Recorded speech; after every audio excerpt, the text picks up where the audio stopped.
This city was doomed. With the seeds of evil sown long before it fell, Canabris ended up in flames. Those who survived were left to face an even worse fate.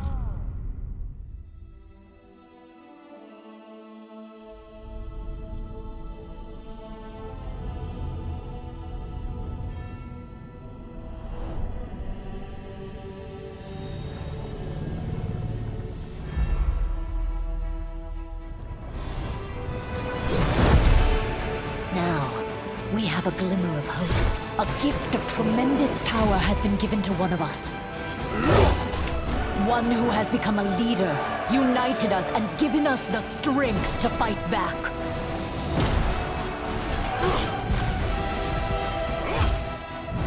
Nothing will keep us from victory now. The question is, what will become of us when we finally win?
In 2077, they voted my city the worst place to live in America. Main issues, sky-high rate of violence, and more people living below the poverty line than anywhere else.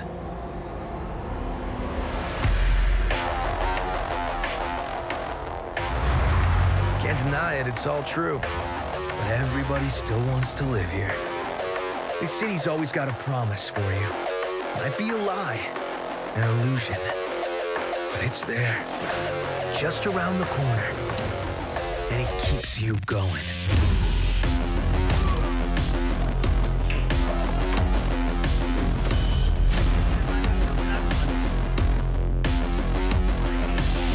It's a city of dreams, and I'm a big dreamer.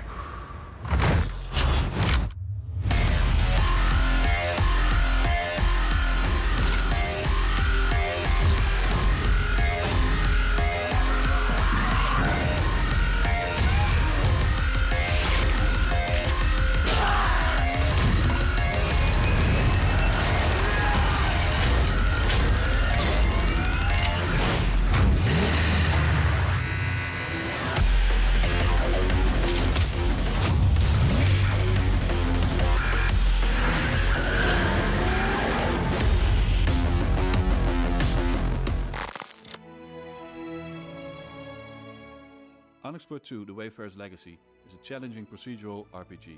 It has a node-based open world and a cool twist on permadeath. Hi, I'm Joris Doormans, game director of Unexplored 2, and I'm here to tell you a little bit about the game that we're making. A typical gameplay session starts out in a town called Haven, which is a hub location where you can collect resources or gather intelligence, and There you might find out about a key that's lost in an ancient temple somewhere a little further on the map. And then you might set out to try and get to that temple. And along the road you'll face encounters, hazards, enemies.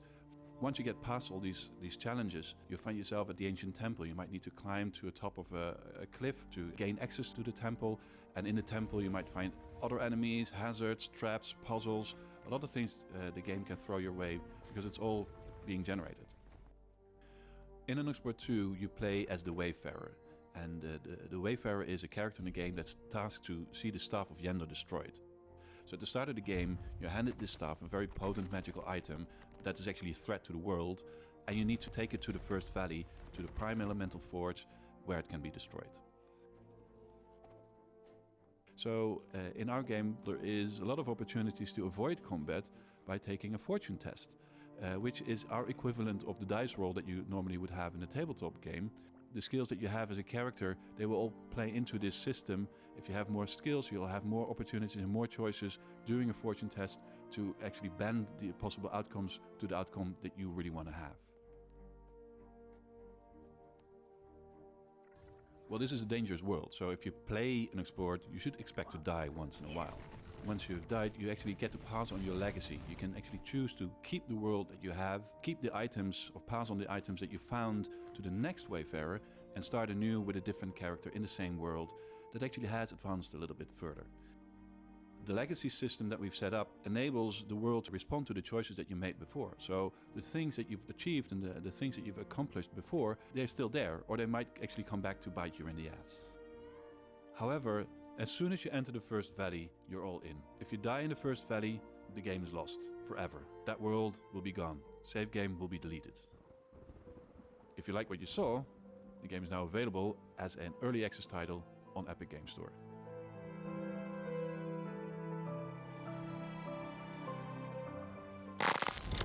He turned us against each other. Brother against brother.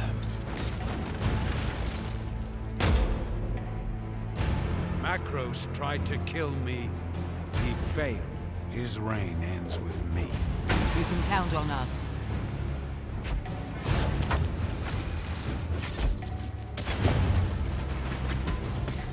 You are strong, Orin, but not strong enough.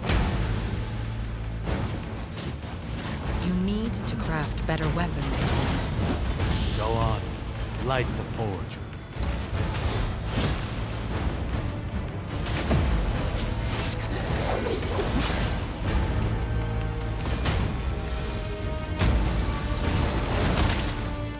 All who are unworthy of my master's new world. When you defeat each of his lieutenants, their strength will become your own.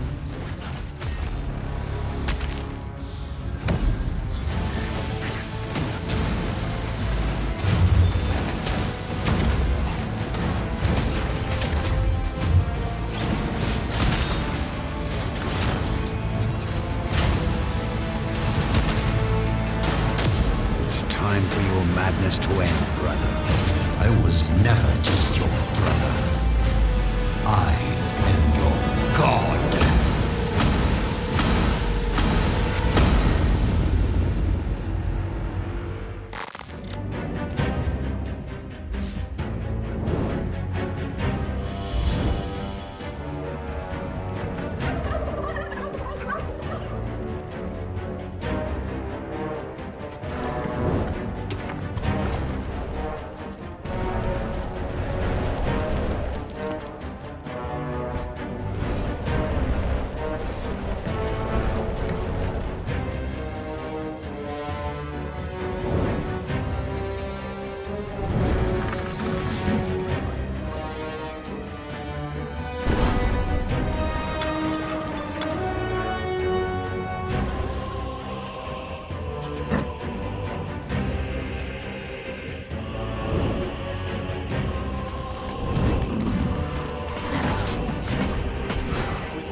6 months into the invasion, Nilfgaard's legions had pierced the heart of the northern realms. Behind them, blood-soaked fields, war-swept wastes. A lone wolf roamed these broken lands, a beast slayer, a whirlwind of rage and steel. They say he was a man obsessed, chasing memories, faces, scents. Yet amidst the chaos, he could only follow his heart.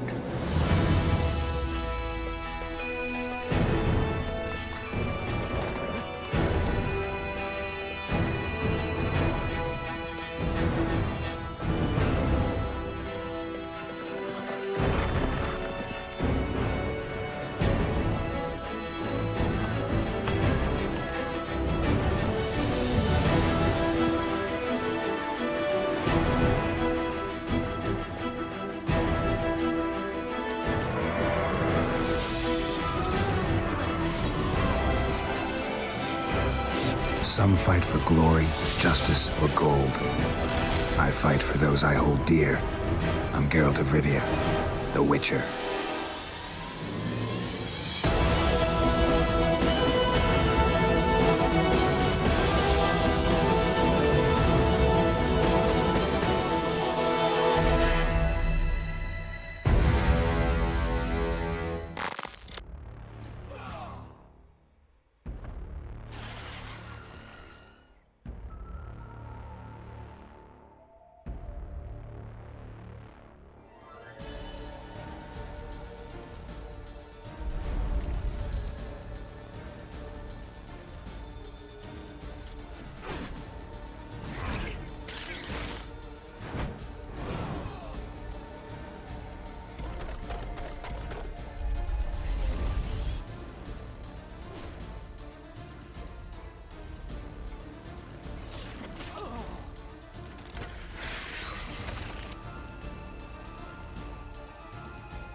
This will be the plague with which the Lord shall strike all men.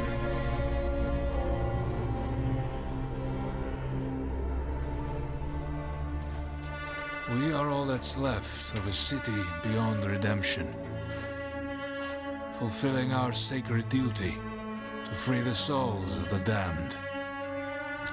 Good to go up here! Mindset. That should hold.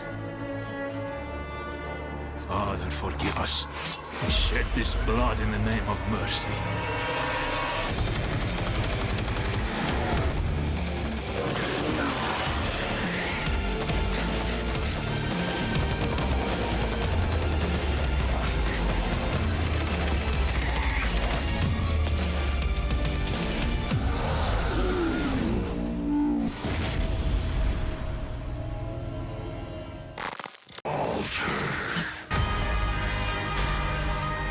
could smell the storm in your blood.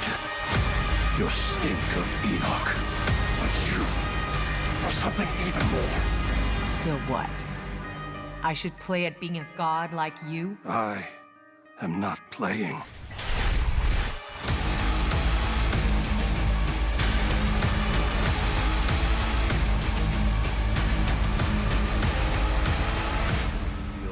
The tables have most definitely turned.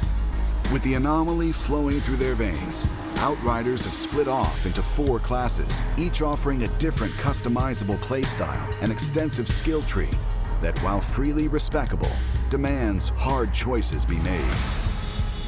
If you prefer a devious hit-and-run approach, the Trickster's manipulation of time and space will be to your tastes.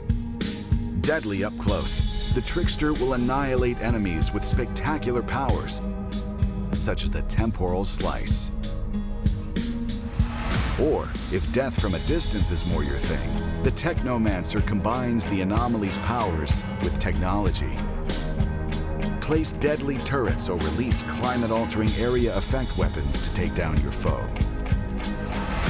The Devastator class is a tank in human form, a biological sledgehammer. Difficult to kill and dangerous to be near.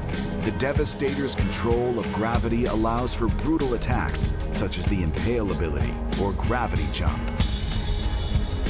Finally, there's the Pyromancer, a medium-range class equipped to take out multiple targets at once. You may be easy to kill at close range, but you can leech energy from crowds of enemies or detonate thermal bombs to tear their flesh apart.